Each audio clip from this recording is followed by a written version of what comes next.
Hal here, and I just want to take a minute to talk a little bit about Onyx. Been using it now for about a year, deer hunting, moose hunting, turkey hunting, all of that, and really come to really like it. I like the satellite imagery mainly because I can locate hidden fields, for turkey hunting, the bogs for moose hunting. You can tell the different stage of cuts up here in the big woods for deer, whether it's clear cuts, select cuts, see the skid roads, and it's really a big help. I've found coming out at night, it's can really tell you like the easiest way to get out, if you got a couple miles, a couple hours to walk out. And so anyways, got the app on my phone, got the chip in my GPS, and I'm good to go. So not only that, it's used by 4,600 game wardens across the country, which is pretty incredible, and Bureau of Land Management, Forest Service, wildlife biologists, and all that. They all use it, so I guess it's something you ought to be using too. So anyways, go to onx.com and you punch in the promo code BWB, and you're going to get a 20% discount. Good hunting.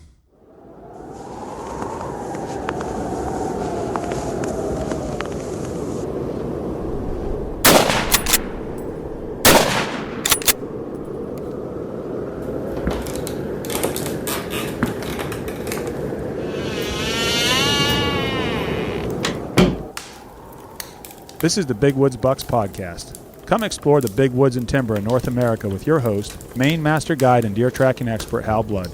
Listen to Hal and co-hosts Lee Libby and Joe Cruzy as they unlock the secrets of big woods whitetails. Each episode will provide valuable insights into the tried and true system Hal has used for the last 40 years to scout, locate, and hunt mature big woods bucks. Listen and laugh as the crew discusses Hal's legendary adventures and learn how to apply a lifetime's worth of lessons from the big woods to your own hunting and outdoor adventures. Welcome to the Big Woods Bucks podcast. I'm your host, Hal Blood, sitting here with my cohorts, Joe Cruzy. Hello. And Lee Libby. Howdy. And today's kind of a special day. It's our annual Big Woods Bucks get-together. We're down at Parlin Lodge. Just had a nice barbecue, had the girls cooking for us, and got our bellies full. And so what we're going to do today is we thought, we had the team together, the next two podcasts will be about some stories they're telling on different subject matters and things like that, like a short story. So anyways, help you enjoy this format. In case there's a little background noise, we can't help it. But, here come the drinks. All right. We get to deviate a little bit today. Yeah, we're not as professional today here. We got drinks in front of us. Whoever accused us of being professional. Yeah. This is when I act the best. Yeah. Lee's into about his fourth Tito's cranberry. So full of it. So 3.5. We hope the show goes good for you here. So anyways, we got a bunch of subjects, but I don't have the people written down on them. So Chris gave me the wrong one, so was getting off to a bad start here. So Chris, if you'd give me the right one. Well, we know who's first because he's sitting here. Yeah, but I don't know what his subject is. Do you know what your subject is, Mike? Yes, I do. All right, let's go with that. We're losing our audience here, guys. Yeah, I know. What's the subject, Mike? Youth hunting. Nice. That's a good subject. I wanted that one. All right. I bet you got more than one story about that. I got lots of stories. As old as you are.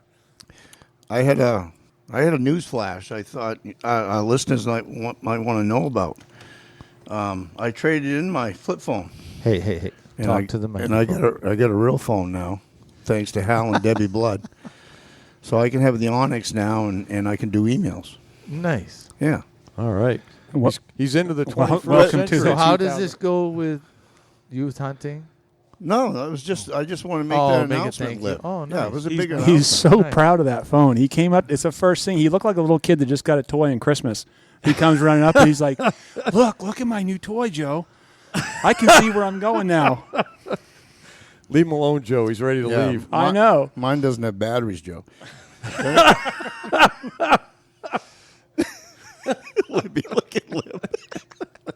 It doesn't say Fisher Price.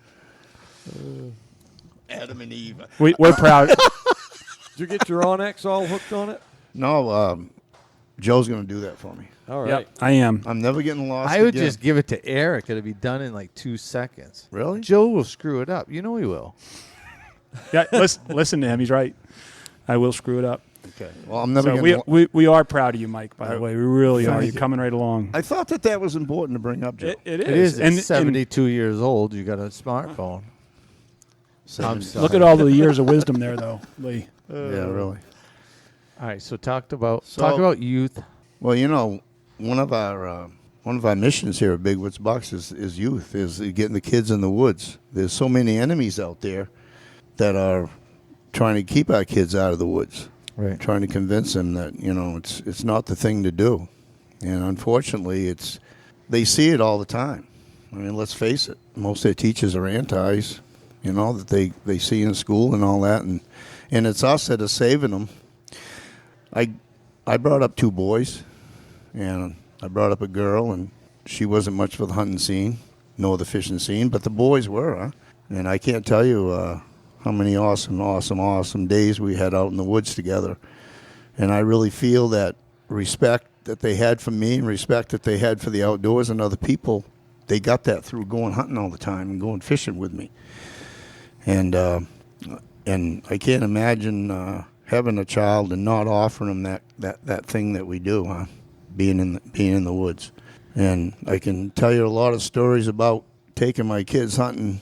But my oldest son, he gave us the best story ever. We were turkey hunting one time, and he had a bad cold, and we were sitting there waiting in the morning. There was probably about 500 gobblers over on the pole line there by the golf course, Hal. But they were every gobbler in the whole world was sitting in the trees across from us, and they were going crazy. And Kyle had a bad cold. And he was coughing and sneezing, and he kept looking at me, Dad, I'm so sorry. I can't help it. I said, oh, don't worry. In the back of my head, I'm saying, there ain't a bird this dumb that fly into us in the whole world, huh?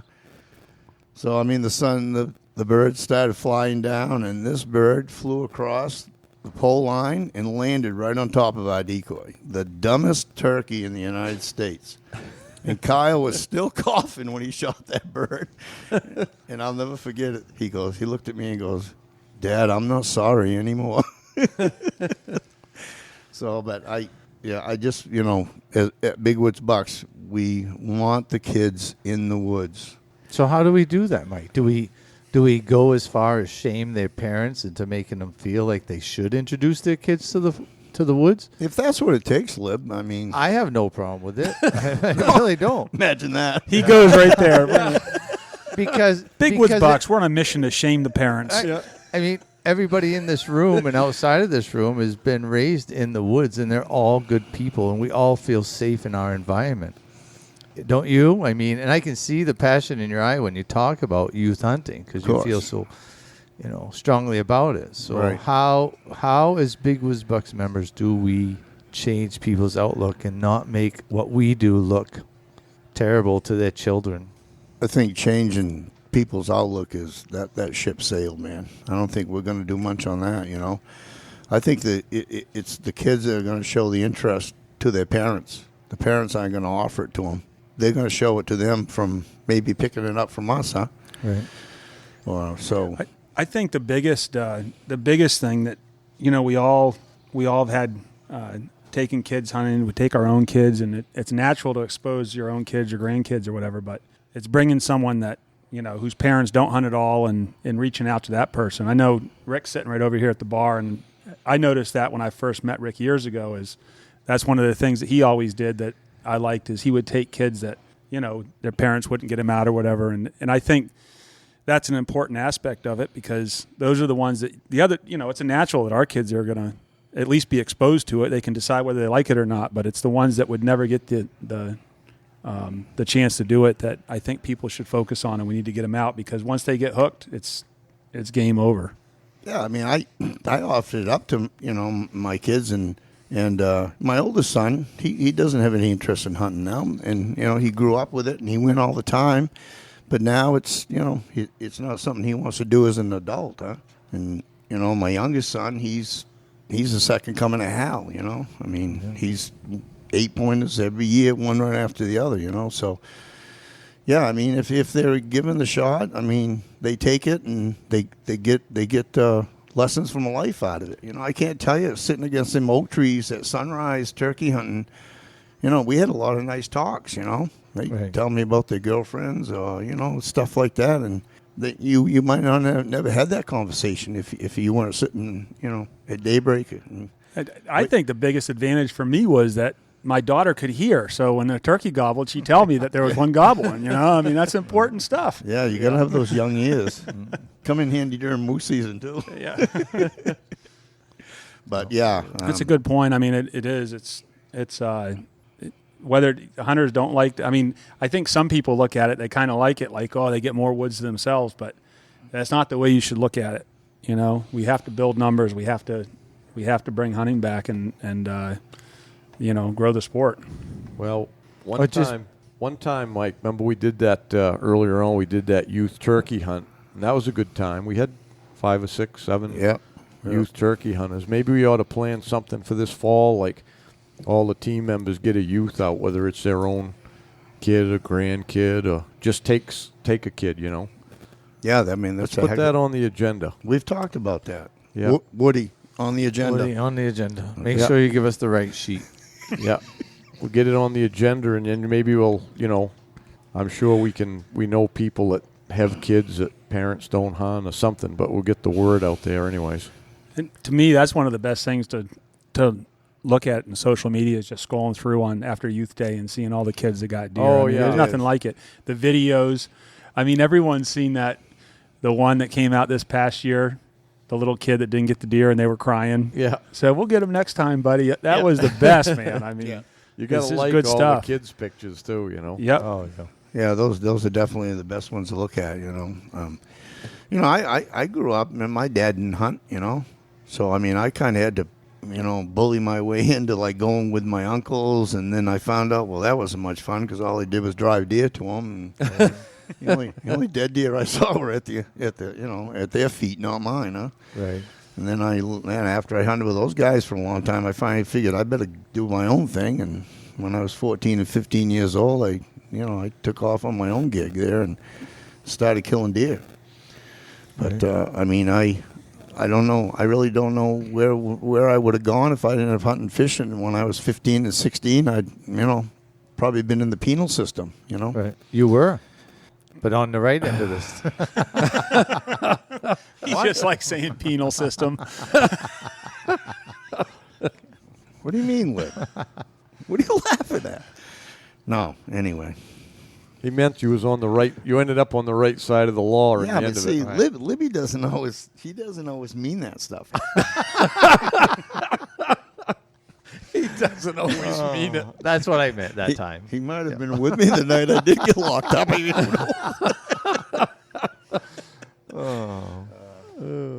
Yeah, but anyway, I'm glad you guys got me in here on this today and talking about the kids and really go out of your way to get the kid out there. If it's just one kid that you get out there and make a difference, there you go. If you're not a hunter, don't be embarrassed about, taking your kid out. Just go do something. Go camping.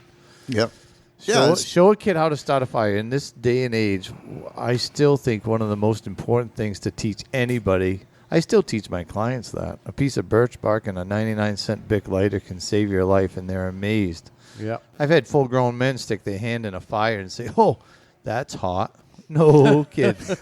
Who are you hanging out with? I mean, just teach them wood skills. Wood skills are huge. Those are the sled heads that's doing that. But wouldn't you want to know, if you were leaving this earth, that you had done everything you could to teach your children everything that they needed to survive in any situation? Not how to conquer Wall Street, not how to conquer an individual job, but how to survive. I can't imagine leaving this earth and not having my children know how to start a fire or feed themselves. Yeah, I mean, we stress the hunting thing for sure. I mean, but you're right. I mean,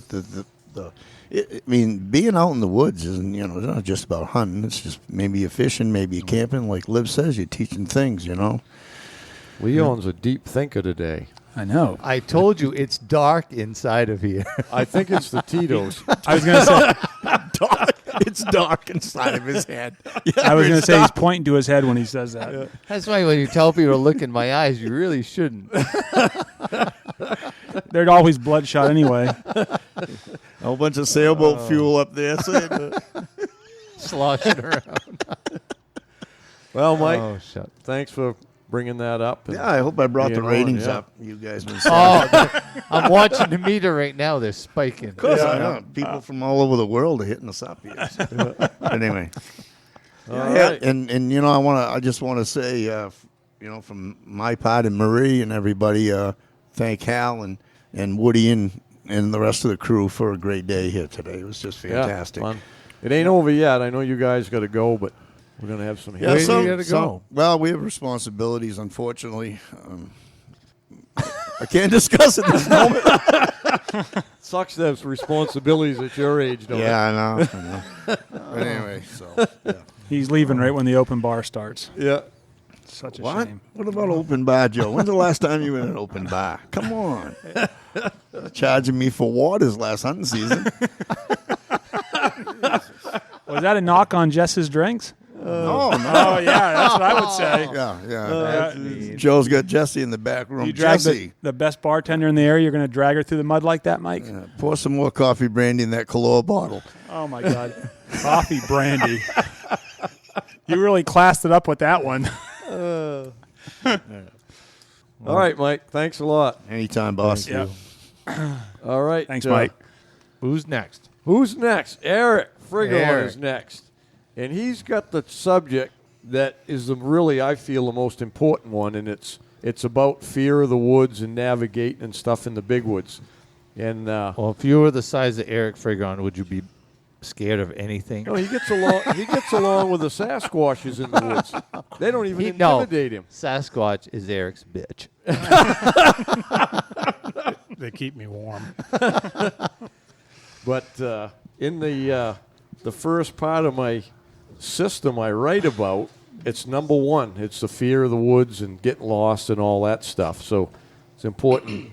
We're putting this important subject on you here, Eric. So here you go. Well, I'm going to start by leading off of what Mike was talking about as kids, because basically that's where it started for me. Is my father didn't hunt, so I got a lot of my stuff from my uncle, along with the guy that lived right down the street. And I'm sure he didn't really want a 10-year-old kid knocking on his door wanting to go hunting, but he hung a lot of big bucks off that porch, and I was always there wanting to go. Yeah. So when he started taking me, I'd spend time in the woods with him.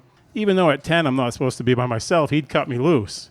And I probably would walk about 5-6 minutes, not miles, and I would turn around and head right back for the truck. I had no idea what I was doing in the woods. I'd never been in the woods by myself. So that was a huge fear, right, that I had to overcome. And I'm not really sure the exact way that I went about it, but I think spending some time looking at maps, challenging myself with small little walks initially from one road to another, slowly built confidence in me, trusting in my compass. All of that worked into building the confidence. But it was definitely not a long hunt in the beginning stages. Right, but you were 10. I was 10. Yeah. Yeah, and he drugged me out just about any time I wanted to go, you know, and I didn't follow him because he was going to hunt his own, but he would send me in an area and I would tackle it myself, you know, and it would be a little bit further every day. Every time I would go, I'd chance a little bit more, and I see it with my nephew now, too. My nephew, when he first started hunting, and I drug him along a lot. Once I started cutting him loose, it would be the same thing, a short little piece of woods he would hunt, and you could tell that he had that little bit of fear in him. But then he slowly worked on that too. And today, I mean, the kid has absolutely no fear. All this stuff that we deal with OnStar and GPSs. Onyx. You know why I use OnStar? They used to call me that. I got to a point. Bow, bow, chicky, wow, wow.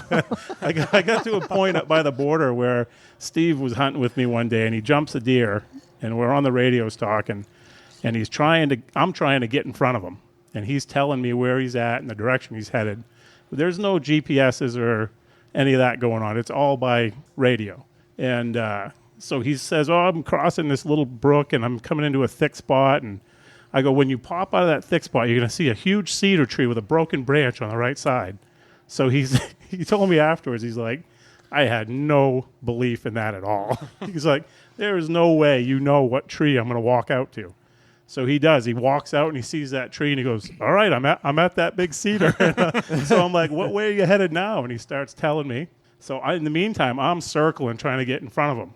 And this goes on for quite a while. And finally, we come out on the edge of a cut, and the deer had gone the other direction. He goes, where do I go? I said, take a right, follow the wood line up, you'll run right into me. And sure enough, in about 15 minutes, he comes walking onto me. And he's like, how in the hell did you know that? I go, I don't know what to tell. I'm OnStar. Time in the woods. So then he nicknamed me OnStar at that point. Nice. That's good. But speaking of that, on X, I mean, it's so different. Oh. I mean, especially from when Hal got started, obviously, to, What are you saying? you know, we don't, it's inferred. It was Back in the primitive. old days. We Okay. used to call it primitive skills. Did they have maps back then? What were those? Yeah, I've seen them on eBay, Yeah. those ones we're talking about. They were written on parchment. Right. But, you know, that when I first got introduced, I mean, I was up here when I was young, but when I really started hunting the big woods and doing it on my own, it was the big brick GPSs. And they were not anything like today, although they did give you a certain sense of security. But you still, with all that, you got to stick with the basics of north, south, east, Absolutely. west, and Yeah. know how to get back and just use a simple compass to do it. But all the technology that you have right in the palm of your hand, like Mike was talking about with his new phone. It is absolutely crazy. Yeah. I mean, how easy it makes life when you're in the woods hunting. but I think for some people, even though it's that easy, it still doesn't take that fear away. There's still, No, you still need to know how to use it. And And you need to still be able to believe in it and trust it. You know, And what And if the from battery dies? From what I've seen in using the Onyx, from what I've seen, I have absolutely zero fear in the way that app works for me. Zero. That's perfect. Yeah, I rely on that thing probably more than I should, actually. Well, you I was know? just going to mention that. I'm going to tell you a story about last fall. I purposely wanted to use it more because I never look at GPS or nothing very often. But I said I got to learn this OnX app more, and so I'd purposely take it out and look at it maybe every half an hour, tracking a buck, or something. And what it did was, because it's so accurate and it shows you exactly where you are, I wasn't paying as much attention to the woods, what I call land navigation. So I wasn't really paying as much attention because I didn't feel like I had to. So for me, it was a kind of a drawback. I said, I can't, because I always relied on, like you said, the cedar tree with a broken branch. See, you'll forget about that stuff if you're relying too much because you know exactly where you are. So it's a great tool, and I love it. But new people, I would caution to use it and make yourself, secure with it. But also, it's not a substitute for, paying attention to your surroundings and stuff in the woods. You still need to know how to use a compass, Right. and you still should know how to read a map. And I think I agree with, a little bit with Hal, but at What the do you mean, same a little time, bit? well, I don't agree 100%. So my theory on it's that it's is, okay, Hal. We can It is disagree. okay, 80%? yeah. I know I'm the only one. No, I think that the Onyx as a tool would get more people back into the woods, and the more times they went into the woods, the more comfortable they would feel in the woods.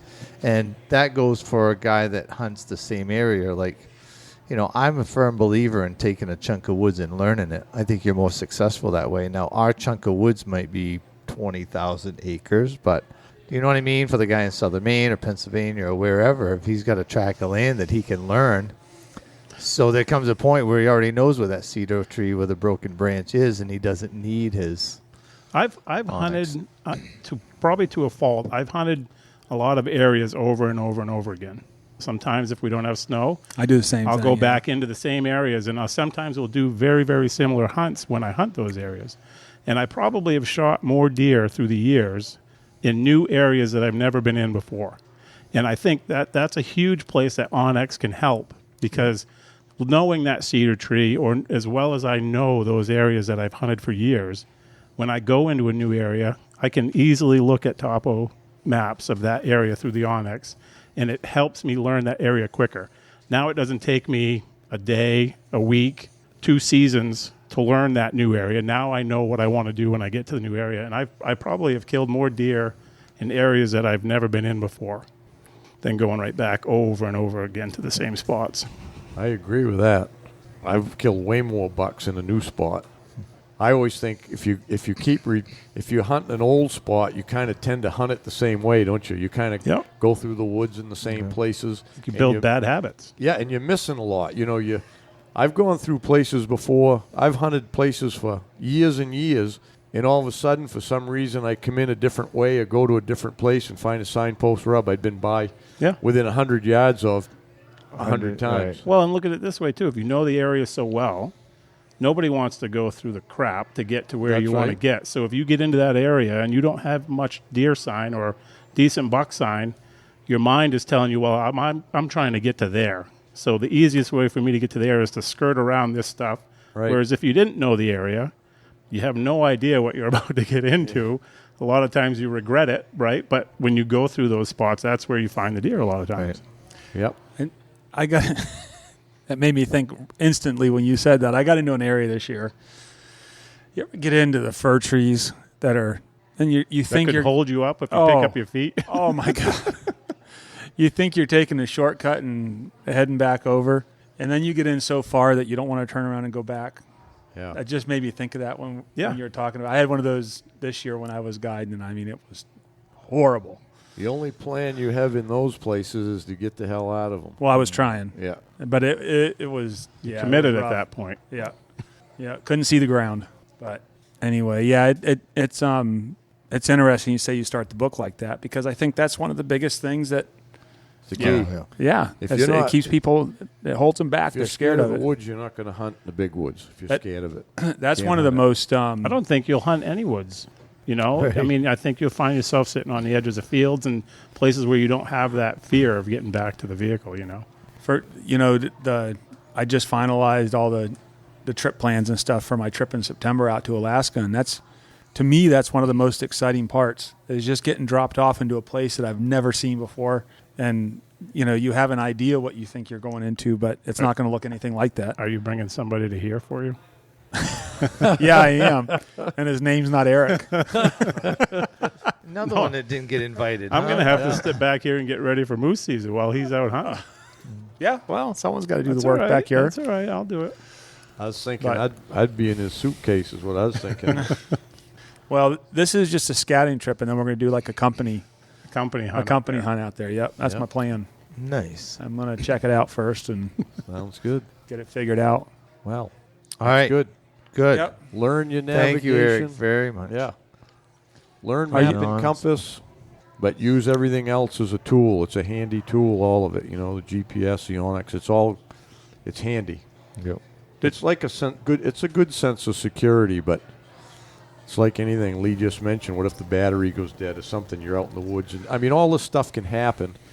You might drop your phone in the water. So that's why you got to still... Remember the time you got so mad at me? No, I never did that. Yeah.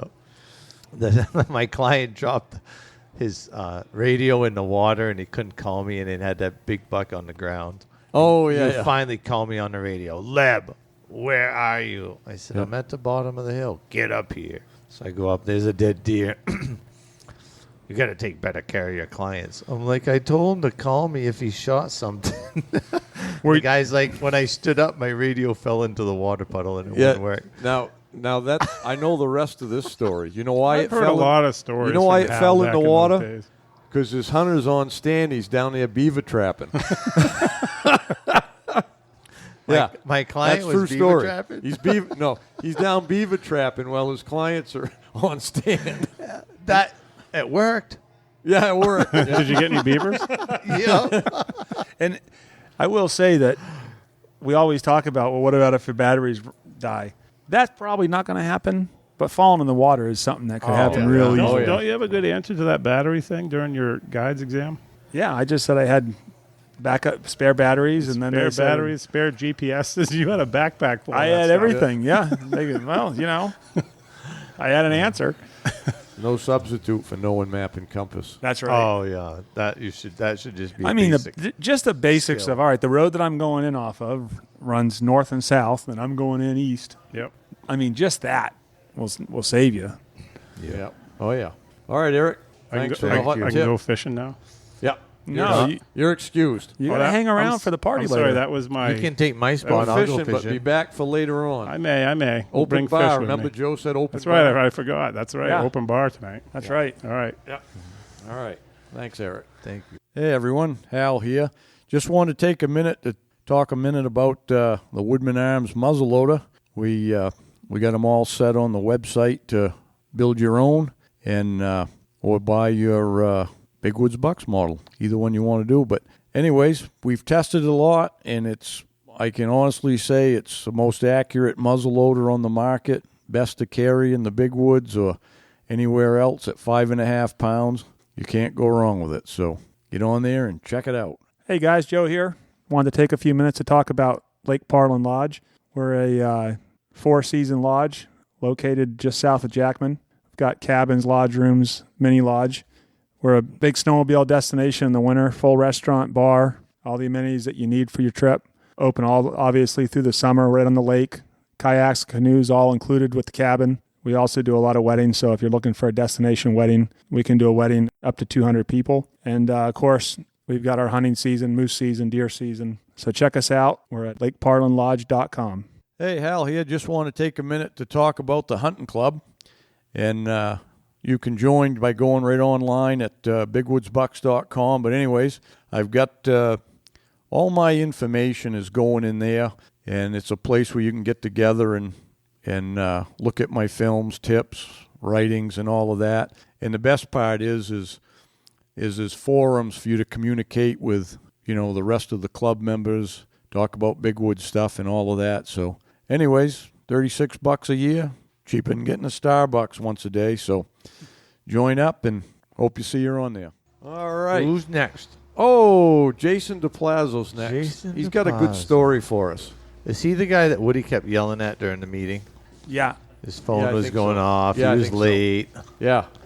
The camera guys are all the same. Yeah, But they have their mind works in a different way, so you Oh, got to yes. excuse a lot of that. Yeah, stuff. we do. Yeah. Yeah, like the artist, Yeah, that's what it is. So to me, I'm getting to know Jason a little bit better because we've spent some more time together, and he came in November. Now he's here. And Jason, in my eyes, is the unconventional hunter. He looks like you should be surfing in Malibu. But, man, this guy knows what he's doing. And he's got the bucks on the wall to prove it. When he talks, you should listen. Yeah. So Jason lives in New Jersey, so he's kind of a little confined where he hunts down home until he gets up in the big woods. So he makes the best use of it, right, Jason? That's right. Sends me these videos. Cop cars Jason. are going, sirens are going off and stuff, and he's sitting in his tree stand. Yeah. Yeah. Yep. Yeah, you gotta.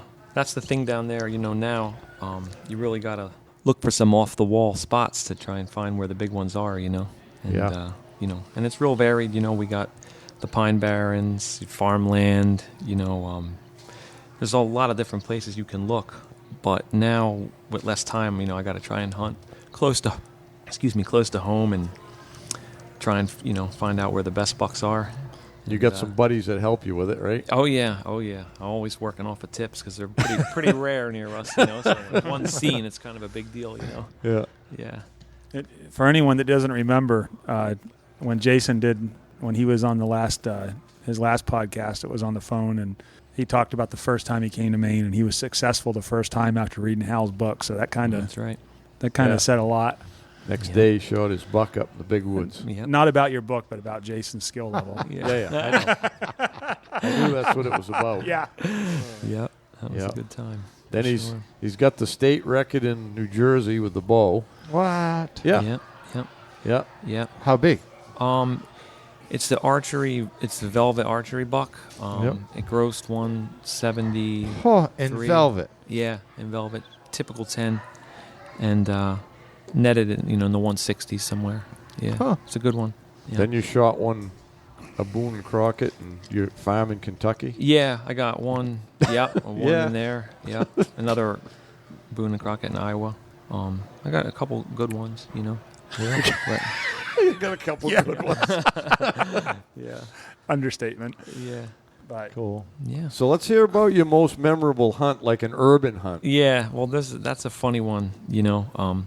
This is a funny story. It was, try to my best to remember it. It was, probably 10, 12 years ago, but it always sticks out in my mind as one of like the funniest hunts I was ever on because it was pretty wild. Like I said, we're always looking for, where a big one could be, and pretty much where a big one is where nobody's hunting. And my one friend Shed hunts real, pretty hardcore, and he saw this one spot that he looked, in a city, and it's like considered one of the most dangerous cities in, New Jersey, which is pretty wild. So he's called me New Year's Day. He's like, "Hey, you want to go try this spot out?" And I was like, and he told me, and I'm like, well, I guess you'll try anything once, right? So, like, all right, So I grabbed the muzzleloader and we went down there, and I'll never forget when we went down there. I'm like, where is this guy taking me? Because there's some spots that aren't that bad, but there's some bad spots, and we went right through the worst spot. And I'm like, if we even stop at the wrong intersection, like this is, not a good place to be. we deal with the same thing up here, yeah. Jason. So it was just like, oh my God. So we get there, and we get out, and we walk into the woods there, and it's not really, there's not so much woods. It's kind of woodsy, but overgrown fields and stuff. It's behind a bunch of industrial buildings, and stuff like that is, it's kind of similar to Maine. In New Jersey, there's not really too many places to go, so most of the unposted land, it's usually hunted by all the locals, and it's just kind of, fair game, similar to unposted in Maine.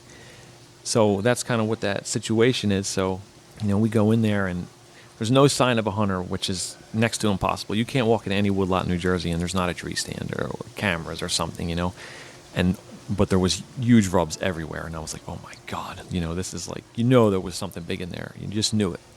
And so I'll never forget walking in there with the muzzleloader, my orange cap on.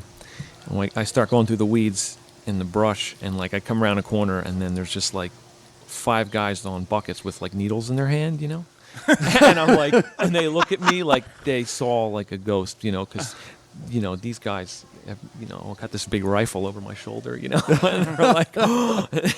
And I just turned and kept walking, and they were staring with their jaws dropped, and just kept going on my way, and we walked around there, and and then kind of get away from the people a little bit and go into the back, and it's along the river.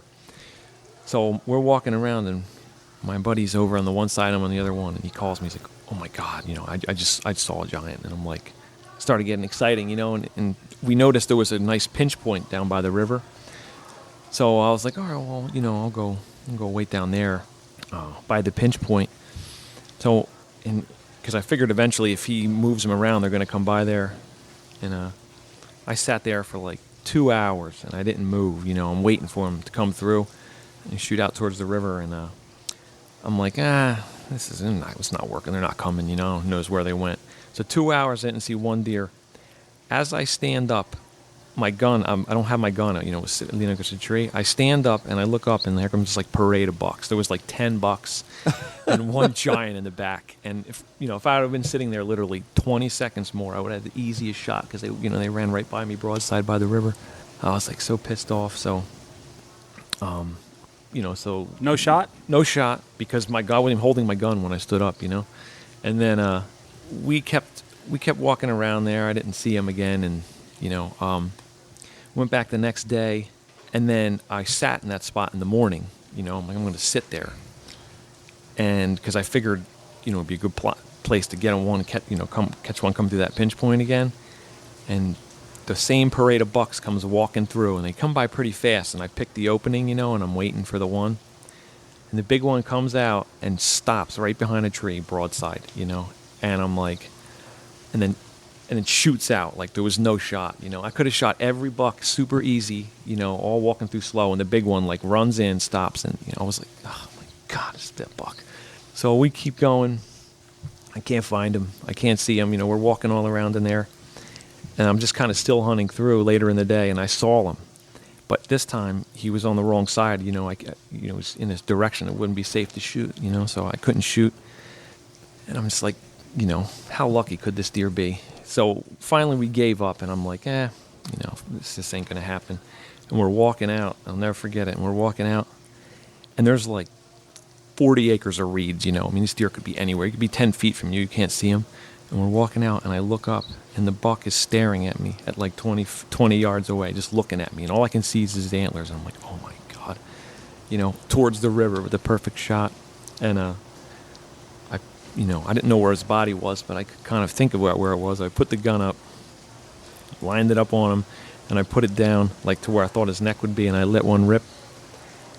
And the buck, you know, just disappeared. But when that gun went off, there was people running because there's like the drug people all in the park. I mean, I could see them in the distance in the other direction. It was like boom, and these people were just everywhere, you know. But crazier than that, when we walked in the morning, I hear this guy screaming for my buddy, or I thought it was for my buddy. This guy's like, you know, where are you? Where are you? You know, and I'm like thinking this guy's, you know, trying to find my buddy, you know, he's probably going to get killed or something, you know, and he's just like going on for like 5 minutes in the direction my buddy was, and I finally called my buddy, wasn't answering. I'm like, oh my God, you know, what's going to happen to him? And then I'm like, oh my God, I'm like, you okay? And he's like, yeah, why? He's like, you hear that guy screaming?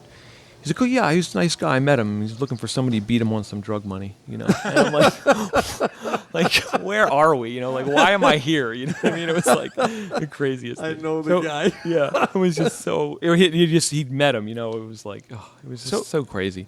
So we go to look for. Anyway, we go back to where I shot my deer at him, and there was no blood, no sign, no nothing. I mean, there was nothing, and there's reeds. So you know, if you can hit the deer, you're going to see on the reeds. You know, no sign. And I'm like, this just wasn't meant to be. You know, I must have missed his body. He must have been cocked in a weird way, you know. And we're literally walking out, and we almost get to the truck, and there he is, laying dead, you know. And I got him. It was like just the craziest hunt I was ever on. So that atmosphere. You shortened your drag. Yeah, we did. We drove the truck right in, pulled right up to him, loaded him in, and left. It was awesome. So what are the laws there in hunting areas like that? I mean, is it? Yeah, it's just, you know, you got your typical 450-foot rule, you know, from a building. You know, and which we're, you know, plenty good for that, you know, and, you know, with a bow, it's 150 feet, you know. We're mostly bow hunting. You're rarely gun hunting where I hunt anymore, you know, except out in the big woods. Is gunfire something that draws people when a gun goes off? Well, the people were running for sure. A gunshot's pretty, you know, common in Camden, you know. Now you can't hunt there anymore like with guns now, you know, because now they have these shot locators. So when guns go off there, the police can hone into that area because there's a lot of violence with gangs and stuff going on, you know. So now, you know, when guns go off, they go rush to that scene to make sure, you know. It's a different world there now. You couldn't do that anymore. When you fired, they weren't running towards you. Oh, no. It was just this wave of, you don't know where they are because they're doing drugs on buckets and stuff. And it's just, there's just waves of people running. You wouldn't even know they were there, you know. But we were, you know, up down by the river. So, you know, there wasn't really anybody near us, but up closer to the roads is where they all are. And it was like the craziest thing I'd ever experienced. So how big of an area are you talking about? How many acres is this piece of woods? It's probably 40 or 50 acres, you know. Yeah. And there's all those bucks just living in there. No one ever bothers them. There was no does. It was all bucks. It was like a group of like 10 or 12 racked bucks and no does. There was not one doe in that whole piece because we walked everything. It was the most bizarre thing ever. Like, I don't understand why, but it was just bucks. But it really was. The group of bucks must have took over that block, and it was pretty wild. What do you think, Lee? Next big woods hunt? I don't know. Yeah. I'm just, you know, it's... Have you ever gone back to bow hunt? No, never. I never went back after that. That was my first, and I would never go back there. I mean, it's just even driving there is scary, you know. It was like one of those things, like, it's like I wouldn't do it again. Like the Twilight Zone. Yeah, yeah. I'll stick with, you know, the other stuff and trying to come up here and hang out. That was a little wild. But I was younger and, you know, figured we'd try it once, you know. And yeah. But it paid off, and we killed a big buck, you know. Is that one of the ones in your trophy room? Yeah. Oh, yeah. It's there. It's a good one. You know, it was crazy. So that's my, you know, probably my most memorable hunt because it was just like nothing I've ever been on. That's not normally what we do, you know.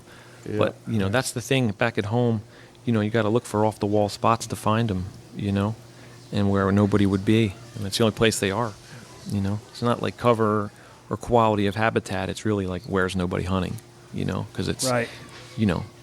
And that's the game, And the game at home is that I like to hunt is hard to places where there's nowhere to park. I don't park at any hunting spot I have at home. There's nowhere, I hunt mostly those public type spots that shared with everybody. And like, that's the thing. Like if you can park at the spot, forget about it. It's not worth it, So, I'll have, somebody just drop me off there, because even if you could park there, you wouldn't want to, because once somebody sees a truck, they're like, oh yeah, what's going on in here? Somebody's hunting there. I'll go in there. So that's kind of my thing at home is where's nobody hunting, So I kind of see you as a guy that's living in a place that is where you make your living, but you gotta hunt.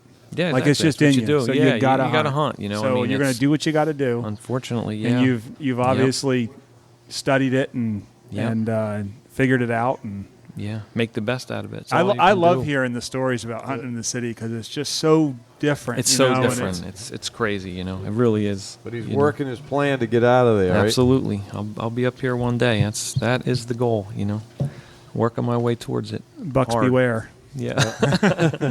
But I'll still get my fix coming up and learning and filming with Hal. Right. Seeing what he does and hope to pass that on to my my kids when they get of age. Yeah. All right. Yeah. Thanks for sharing that story, My Jay. pleasure. It was wild for sure. So hopefully somebody enjoyed it. I bet you there's a few listeners that can relate to it. I'm sure. I'm sure there is. Combat hunting. Yeah, that's exactly right. Combat hunting for sure. Yeah. All right. Well, thanks, All right. guys. Thank you, Jason. Thank you, Jason. Yeah. Who's next? Who's next? Let's see. It's going to be Jeff Parody's up next. All right. He's going to be talking about stand hunting. He is. Yep.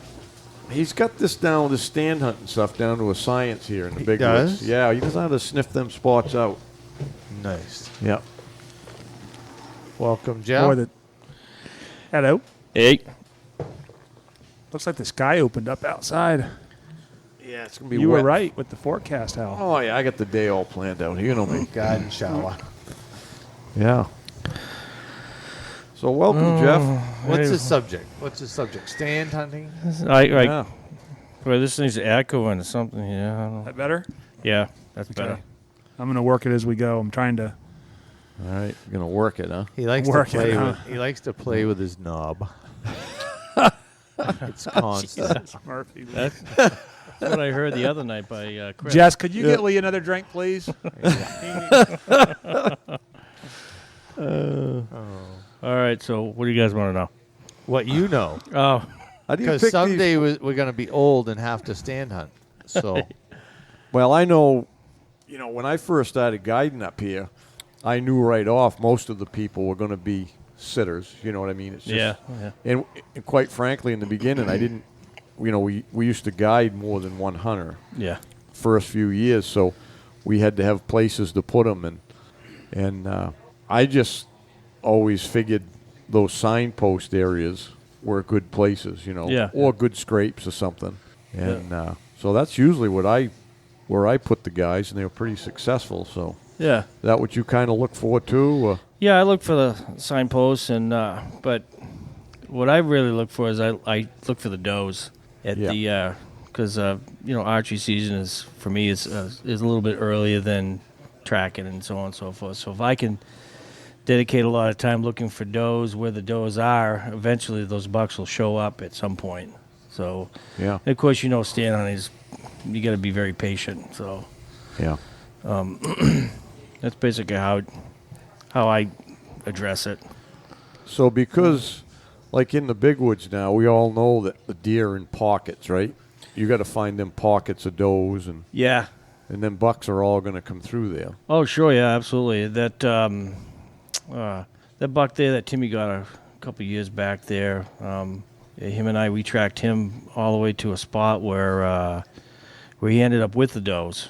Yeah. And we were milling around down there for a while, and we decided that we're going to drag a stand all the way down in there. And it was quite a ways in there, and we lifted down in there. But that was kind of a spot that the does were hanging around between two cuts, and it was kind of a wet area that ran down through there, and a lot of feed, a lot of things formed down in there. And every time I go back down in there, they're typically there every year at that same location. Yep. They might be up a quarter of a mile or Right. down on the other side, typically there. But that's kind of an area that I would be putting a stand for me, Yeah. And you log in those areas. I log in those areas over the years and keep visiting them, and Yeah. That's probably what I found, like places like that the does are always there are usually like the softwood mixed cuts. yeah, absolutely. They don't seem to grow up as quick as like the hardwood cuts Yeah. and get all slashy and stuff. Yeah, There always seems to be more feed there for the does, huh? yeah, definitely. Transitional areas, funnels, Yeah. and it's always nice to have friends give you kind of locations and where to go to. So that one Wow, year, yeah. we were kind of led in one area, and we kind of scouted that out, and we ended up grabbing 2 nice bucks out of there. Actually, Sue got a nice one, and the following day I got another one out of there over the same stand. Yeah. So that worked out.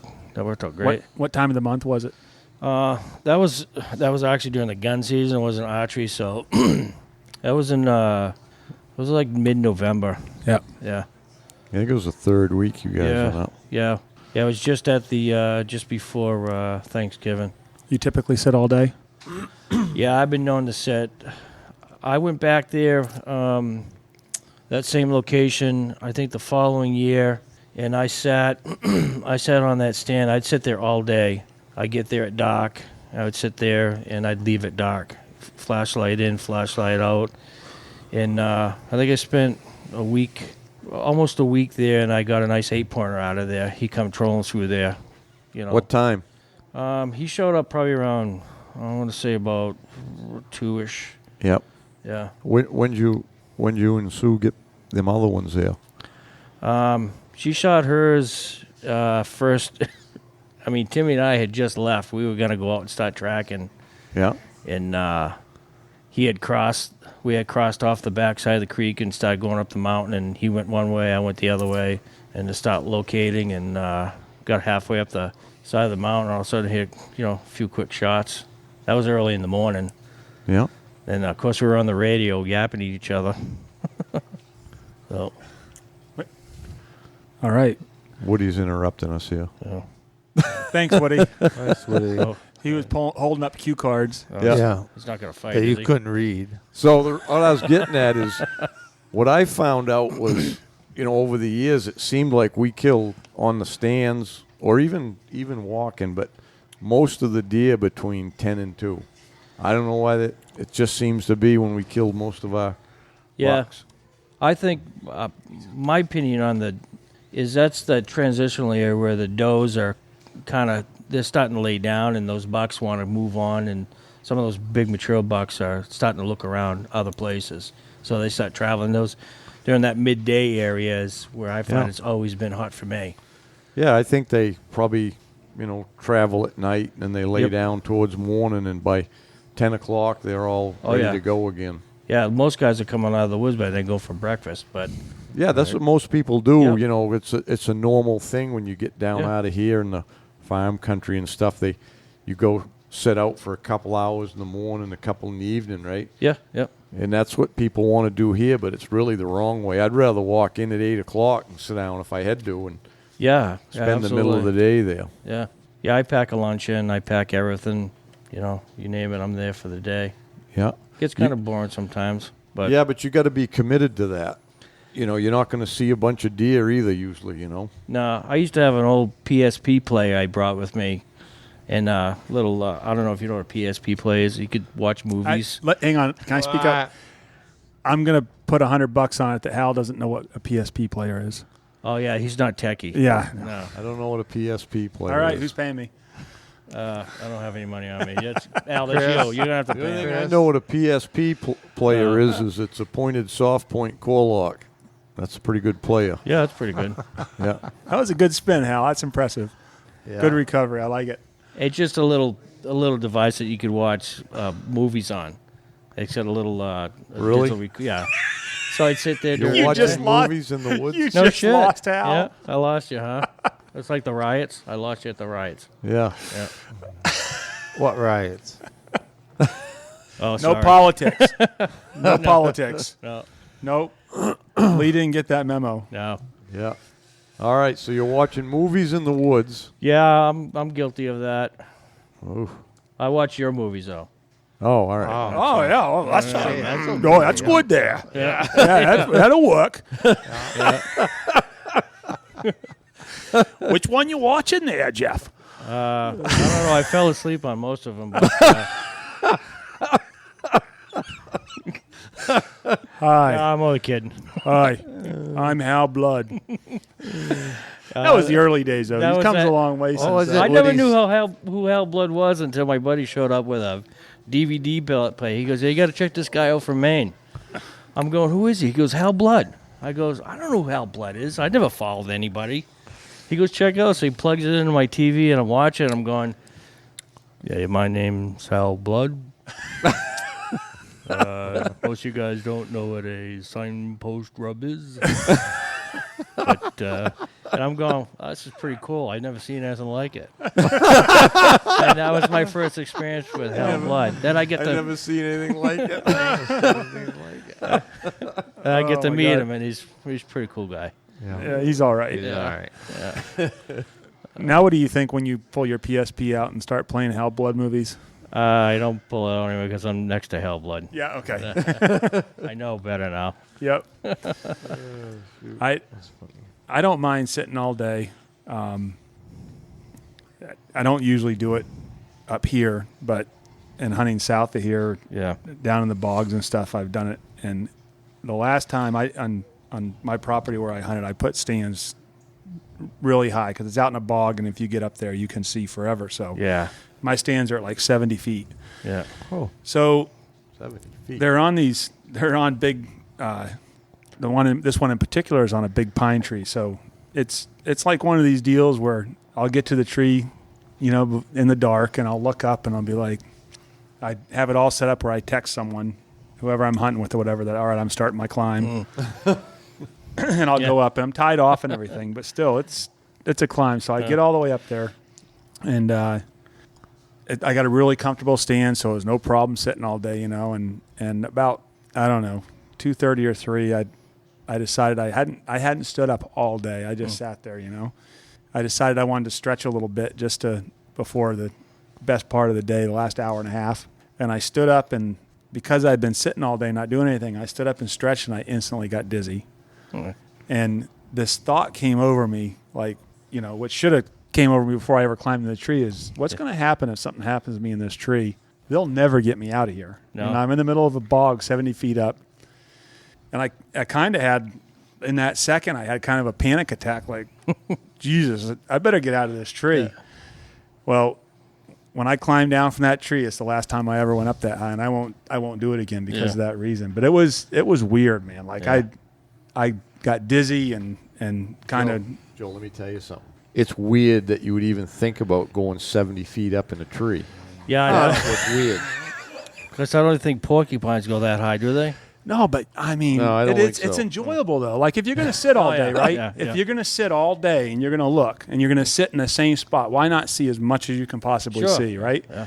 And the vantage point, I mean, it's beautiful, man. I've seen some nice sunrises there. If you're in a bog, how tall is the swale grass? 4 feet. Look, So if you're anything above 4 feet, you should be able to see all the way across. Hey, Lee, the only thing I can relate to you is when you're up on a roof. You been on a roof before? No. Yeah. Can you see further the higher you get? Well, I'm paying attention to what I'm doing. Yeah. So, anyway, the all-day sit was great until I stood up and got dizzy, and that was the end of it for me. Did you ever go back and get the stand? Nope. You litterer. No. It was there before I didn't put it up. Yeah. Oh, That so you stand was jumped there at when I somebody bought- else's stand. No, it was there when I bought the property. Oh. Yeah. Hey, Sal here. I want to talk to you about a new partnership we have with Yokohama Tires. And at Big Woods Bucks, we don't take our partnerships lightly. We focus on things that we can use and can believe in and trust. And I I've been running a set of the Yokohama Geolander MTs for about a month now. And over the years, we've had a lot of trouble in the woods, with gravel roads, shale roads, and flat tires and stuff. And so I tried these tires out on a moose hunt, and they worked fabulous. I had no problems with them, and still testing them. But the thing I like, too, is I made a trip to New York, and they're for a mud tire, they're extremely quiet on the road. Probably the most quiet ones I've had for an aggressive tread tire. And so we're going to keep at testing them here, but I think they're going to be the ticket. I've used dozens of different tires over the years, and these look like they're going to be the ticket. So anyways, the tires are made right here in the USA, down in Virginia, all the light tires, light truck and car tires. There's like 51 sizes available, and they also have a Geolander XAT as a new tire that it's a little less aggressive, like more of an all-season radial. So anyways, check out their website, Yokohama Tire, and see if it's something you can use. Well, I got an all-day story for you. So I got a place out in Illinois. So haven't been invited there either yet. Yeah. Oh. Yeah, it's the same answer, Lee. No one wants you, okay? Shit. So we're traveling out there, me and my buddy Sean, and he's actually my best friend. He's got a heart of gold. So we're traveling out there, and it's an 18-hour drive. So we leave, and I had to pick him up from work. We travel all night, all the next day, get down to Illinois. We actually got down there kind of late. It was probably, say 10 or 11 o'clock at night. Well, the transition period to change your clock is in Terre Haute in Indiana. It's a 1 hour changeover. Then you have a 1 hour changeover for Eastern time. So it was a 2 hour difference. So we got down there around 11 o'clock, and I asked Sean, I says, hey, did you switch the clocks over? You change the clocks for the time, the alarm and everything? Oh, yeah, no problem. So I actually woke up at 2 o'clock in the morning, thought it was 4 o'clock in the morning. So I gathered all my gear up, and got my bow, I packed up. So he's still sleeping, so I'm an early bird, so I get out in the woods. So I ended up in my stand probably 2:30 in the morning. Thought it was 4:30. So I'm sitting there with my PSP player. I went through all my movies. I'm listening to the deer go by in the woods, and it's not getting light. I'm going, geez, it must be an overcast night or something like that. I'm just waiting. Almost fell asleep up there. I just waited, and finally it started getting light. And I was so beat because I just drove 18 hours, got a couple hours of sleep, got up, and that was a long day. I figured you were going to say you thought it was the end of the world or something. No. Because that would be kind of awkward when you're expecting the sun to come up. No, it didn't come up for a long time. But I did watch all my movies, Hal. Yeah. Good. That's a new... I mean, maybe we should start utilizing that, Hal, as PSP players for all the team members. And Yeah. Good idea. yeah. It's techie. I don't know if they even make them anymore. That's a true story. All right. All righty. That's a good story. Who's next? What's the moral of the story, though? Next is... Sit all day if you're going to get committed. Sit all day and watch movies. Yep. Sit Deer all hunt. night and all day. All right. All right. You're a better man than me, Just Jeff. have to say, if I was the person that you had invited to Illinois, I can tell time. You're going to be driving down next time. All right. He won't go. He's all talk. You can't get enough time off from He work. barely made it over here, and he's only 2 hours away. Yeah. It's a long 2 hours. You can't take time off work. He's got to pound nails. Well, don't you have guys that work for you to pound Yeah. those? They ain't fast enough. Well, Oh, wait till they listen to this. Uh-oh. They don't listen to it. Yeah. You wouldn't have said it if they did. All All right. right, gum chewer. Thanks, Thank Jeff. you, Jeff. thanks, Thank you, guys. Jeff. All right. Who's next? Nick Nick. Campagna. Campagna. Oh. What do you think, Nick? Good party today? Yeah, pretty good party. I mean, pretty good. Pretty good. I mean, good. Days young. Yeah, good. Yeah. Days young. That's why I like. Slick Nick, the shed hunter.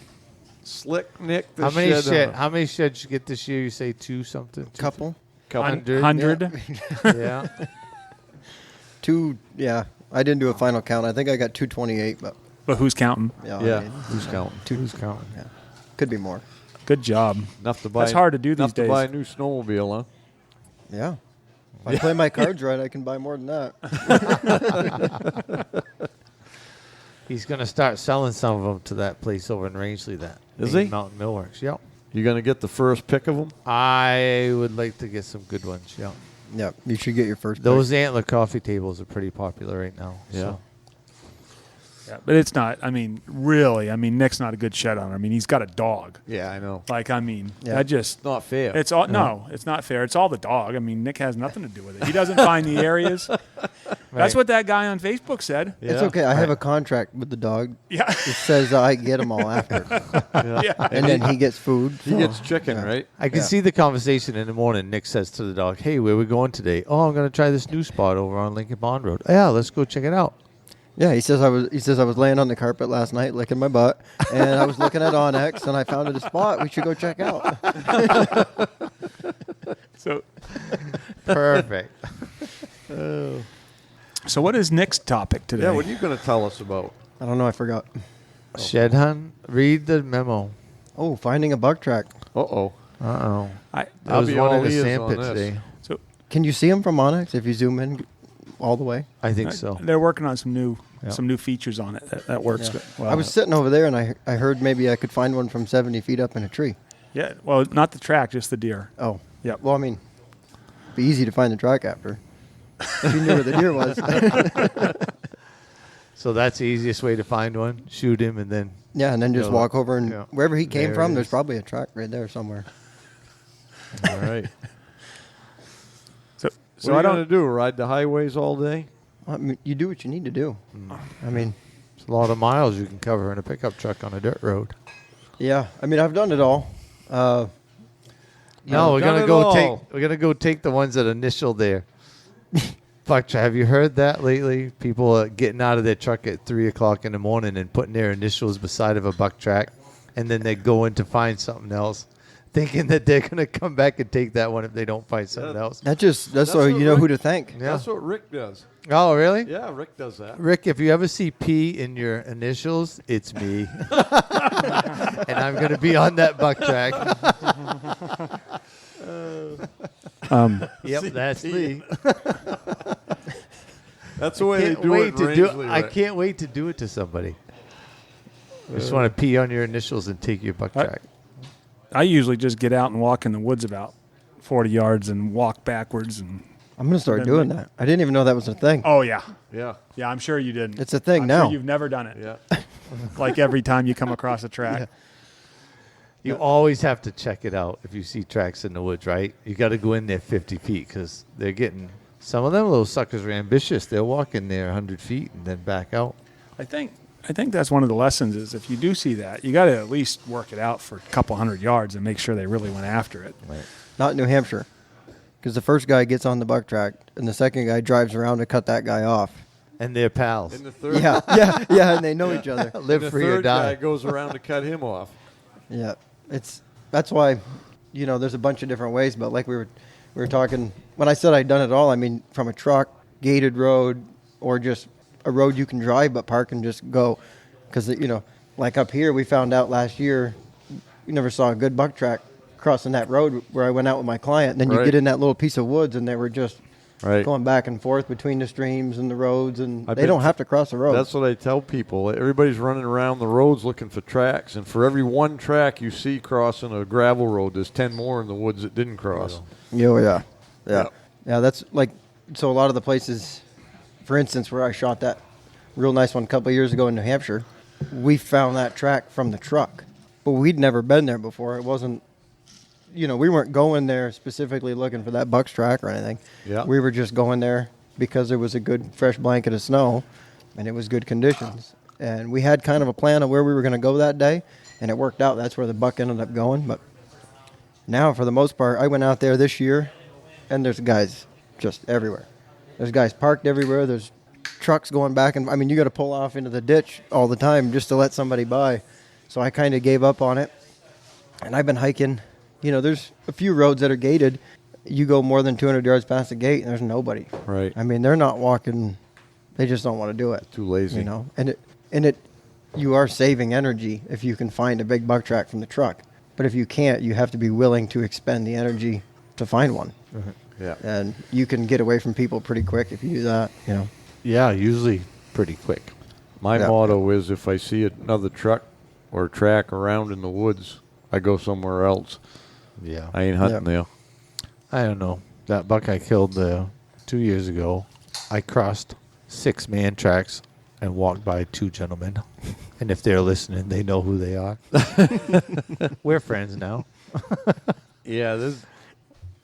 So what, you've got Rangeley you've got hunting, 2 though. then? That's Rangeley combat hunting.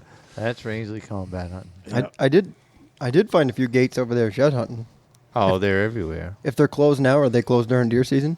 If they're closed now, yes. They might be open for snowmobile season, but there's a few gated communities over there.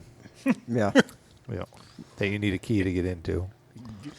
It's a different kind of gated community. Yeah. You might know somebody that has a key to one of them. Yeah, Those are expensive keys, aren't they? they are expensive Yeah. keys. Yeah, but you know, in all reality, the deer hunters know better in behind those gates than they are around the gates. People just think they are. Do you know what I mean? Grass yeah. is always greener. Oh, yeah. Yeah, grass is always greener. Yeah. I know somebody with a key to one of those gates, and they do some shed hunting out there, and they don't Yeah. find any more than anybody outside the gate. Yeah. Well, they don't have a dog. You don't have to tell everybody that. It doesn't So- matter. You still got Maybe they do have a dog. 250 sheds. Yeah, I All right, don't- How many miles did you walk? 100, 200, Oh, I don't know. 300, I- 400? I don't know. Hundreds. It's You I- don't I track- know- No matter what, you walked hundreds of miles. To get I know that 250. it's always over 10 a day. 10 10 miles a miles. day, right? Always. So no matter what, anybody that says you're cheating with a dog is They're just jealous. An idiot. just Yeah. jealous. They're just Yeah. jealous. You're Yeah. fine. Did Hal Yeah. just say idiot? I Look at you going He's out. a- What are you drinking over there? Water. Water. it's yeah. strong though. Water. Strong water. I got to pace myself. One of those guys that was complaining about the dogs posted a picture the other day of his 4-wheeler with 7 antlers leaned up against it. So Nice. that's not cheating. No, No. no. 4-wheeler's For the good. 4-wheel's not cheating. Yeah. Right. Good to go. And I'm sure he was on a legitimate ATV trail, Well, yeah. right? Yeah. Yeah. So I don't know if it relates to finding a track, but so Nick's history in the podcast is that we did a really good podcast that we never got to air because we had phone issues. I had phone issues. No, we did. Yeah, it was Oh, yeah. it was problems on our end really, and then you did another one, but there was one story that you didn't cover on the second one that I thought was really good. Is the only time that you've ever hunted in Maine. How many times you've hunted in Maine? Oh, well, myself once. Yeah. Yeah, one day. Yeah, one day. It went good. Yeah, it was a what'd you- good day. Yeah. Yeah. Want to tell a story? Sure. So yeah, the day before I had shot a buck in New Hampshire, and the camp was right there on the border, and of course I went to register the buck in New Hampshire, and it was kind of on the way home. It was on the Vermont side of New Hampshire, and I called the guys just to give them a heads up. Hey, I won't be at camp. I got a buck, and they're like, well, don't go home. Just come over here and buy a license. I'm like, you want me to spend $100? I don't have any orange, and you want me to come hunt Maine? And the next day was, I think it was Friday. It was supposed to be a blizzard. I'm like, so I'll hunt Friday and Saturday. And I don't know what the future holds for work, so I might buy a $100 tag and hunt 2 days. Oh yeah, just come over. It's better than New Hampshire. And I'm like, well, why have you been letting me run around in New Hampshire then? So, anyways, I go to camp. I buy a tag on the way over. Go to camp. I said, I don't have any orange. They're like, yeah, we told you we got some. And I just happened to have the old Beagle jacket, so I was good as far as my chest. And you can't make it up. There's a deer head like one of these ones hanging in the lodge right here. Old, it's got dust all over it. And there's an old orange trucker hat on it with a mesh back and the foam front. And they pull it off the deer in the morning, cooking bacon and eggs right under the thing. Stick it on my head. I had to take it off and kind of beat it on my knee to get the dust out of it. And I don't even think the warden would have cared. He probably would have just laughed at my hat. But I thought I was. Your description was good though. The foam and everything. Yeah, you have Oh. it. I mean, to Oh, a it T. was- it was- Circa 1984. I should have asked for it after. I just let him Yeah, put what do it you back think on the I deer. would've just But taken I it, like yeah. it was a lucky hat, obviously. Classic. So, anyways, we're eating breakfast in the morning, and this was like before Onyx and everything. Right, I had the old Garmin, and it had it showed you where you were, but it didn't show the map. So it didn't do you much good other than your truck. And they had a big map on the wall, and I said, well, where are we going? He said, well, we'll go down the road. He said, there's a big mountain. He goes, I ain't been out there in 15 or 20 years. I said, well, how do you know it's good? He goes, well, it used to be good. He goes, but I'm too old. He said, I don't go out there anymore. I'm like, all right. We drive out there, and we go up the road, and there's big boulders across it. There's like 4 Vermont trucks. The road was only a mile long. There's like 4 Vermont trucks parked on it. Right at the end, there's a Vermont truck. I'm like, yeah, we're in for it now. And it was dark in the morning. The big storm was coming in, snowstorm. And it was cold. It was like 10 degrees or something. You get out of the truck. As soon as I get out of the truck, grab my gear, I can hear the leaves. Those leaves been driven on all deer season already, and they're still crunchy. I'm like, oh, this is going to be fun. We start walking out. Was it bare ground then? Oh, yeah. Oh, it was bare ground. Yeah. It was kind of like a scouting day. It was like one day to scout. Never been here before, and then I knew it was going to dump snow. So I said, well, Saturday we'll have a good blanket of fresh snow, and I knew I could. They had showed me the map, had an old school map on the wall, and kind of showed me the area a little bit, and it was a big area. We start heading in there, and we come around the corner, and you could see way out where they had logged, and there's a guy out there, we can see his orange vest, and he's just kind of poking up through this cut, and my buddy there, he's like my dad's age, he said, what do you want to do? And I'm like, well, I looked at the map, I said, there's another knob over here, and there's a little pond, and it looked like it was kind of flat and kind of swampy out there. He goes, I don't think you want to walk through there. He said, that's kind of a hole, you know what I mean? And I'm like, yeah, I'll go out through there. He goes, okay. He says, I'll get up. He goes, I'll go right by this guy, and he says, I'm going to get up on the ridge. And I don't think he ever got by that guy, but I kind of dipped off the road there, took my GPS out. I'm like, all right, yeah, kind of just seeing where all you could see was the main roads on that old GPS. I'm like, all right, it doesn't look like it's too far from the pond. I can kind of see that on there. And I go a little bit, and I heard something down below, and I just didn't really think anything of it. I go a little farther, and there was like big hemlocks in there, so I could kind of work my way onto those and not be as loud. And I had the tarsal gland from the buck the day before in New Hampshire hanging off my hip. The breeze is blowing, storm's coming in, and I see this, deer tracks in the leaves, and they look kind of wet. And I could see the one was big, and I'm like, man, I said, it looks like a big buck with a doe, but it was kind of hard to tell. And come to find out, they were kind of dogging around in there, which is why I couldn't really figure out what was going on. And I followed him down, and there was a brook. I mean, I hadn't broke up from him for 20 minutes, and I'm just down there kind of trying to figure out what these deer are doing. And the doe stands up out of her bed, and I'm like, all right, here we go. And it was like the shooting gallery at the arcade. I just pulled my gun up, and I was like, all right, where is he?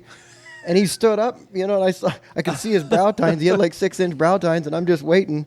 And he took like 3 steps. I think they caught the tarsal gland scent just blowing down there, and they thought maybe I was another buck.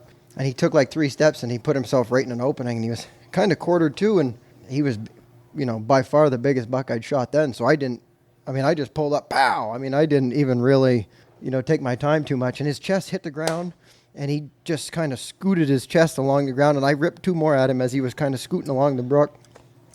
And the doe she ran about 15 or 20 yards and just was like looking, and she kept looking back, and I was like, well, he must be right there. And I worked my way down there, and I went around there was a little fur there, and he was done. Toast. And my instant reaction was like, wow, look at the size of the body on that thing, and pulled out. These guys made me carry a radio.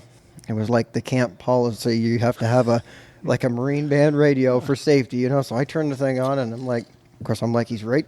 He can't be that far, He's almost 60 years old. I'm like, how far did he get, And no offense, anybody. Yeah. And Careful there. And so I call him on the radio, nothing. I'm like, oh, never. So I go and I set the radio down, lean my rifle on a stump, pull the rack up, and then I noticed I had a good rack too. I'm checking the deer out. I call him again on the radio, nothing. I'm like, whatever. And then I hear yelling coming from that skid road we had walked in. So I hollered back, and then they come down, and he says, what the hell are you doing? He says, I called you on the radio. And I'm like, yeah, you said, I don't remember, channel 3 or something. And he's like, oh, yeah, I'm on the wrong channel. I'm like, you're the one making me carry the radio. Oh, yeah. How big was that deer? 218. Oh. Yep. Okay. Yep. Yeah. It was, like I said, first day I hunted Maine, first Maine buck. Drove up, and I was field dressing the thing. He says, I'll go to the Jeep and get the jet sled and come back. And we went to pull it into and the other guy was there. they were looking at each other when I was shooting. Oh, really? So they just met up and walked down. It was kind of comical. That guy was super nice. He was from Vermont, too. He ended up shooting a 9-pointer there like a week later. That was nice. Like 230 or something. Wow. Probably the bigger one. But anyways, it was a cool little thing. When we went to pull the buck into the jet sled, my buddy kind of looked at me and he says, I've been hunting here for 30 years. He said, I never killed one that big. And I'm like, really? I said, what do you think he is? Like 190? And he's like, I think he's bigger than that.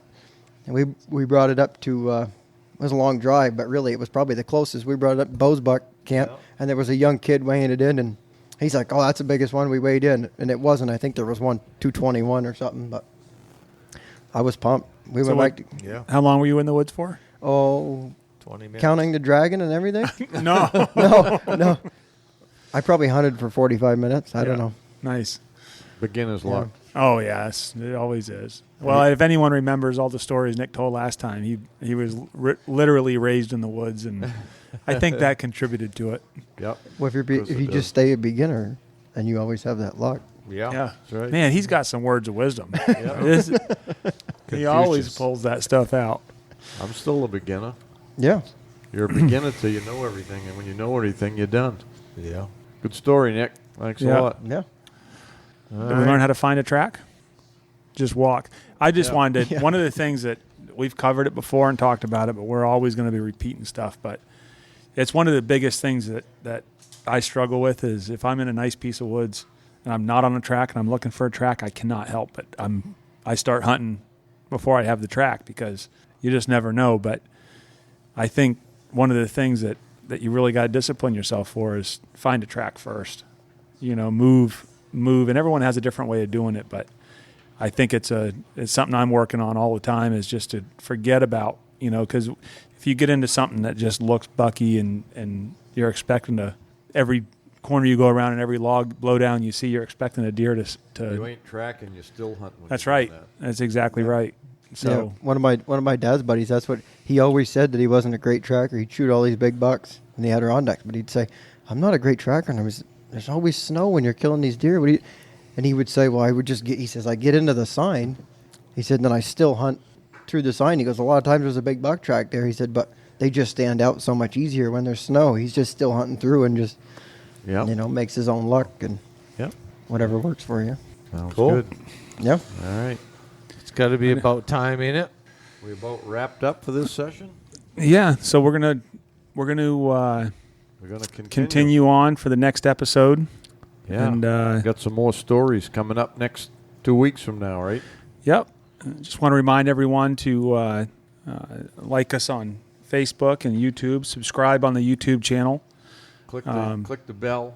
I remember that. the dinger? The bell? That's the dinger. That's the one, Al. Oh, yeah. Click the dinger. Click the dinger on He's what is getting that on? I'm so proud of him. YouTube. That's on Ding YouTube. dong. You got to click the dinger, and then they'll notify you when you're going to get another YouTube clip. Yep. Oh, yeah. Yeah. Right, Jason? Right. That's how you do it. See? I'm learning. All right. Hey, thanks for tuning in. Till next time, good luck on the trail.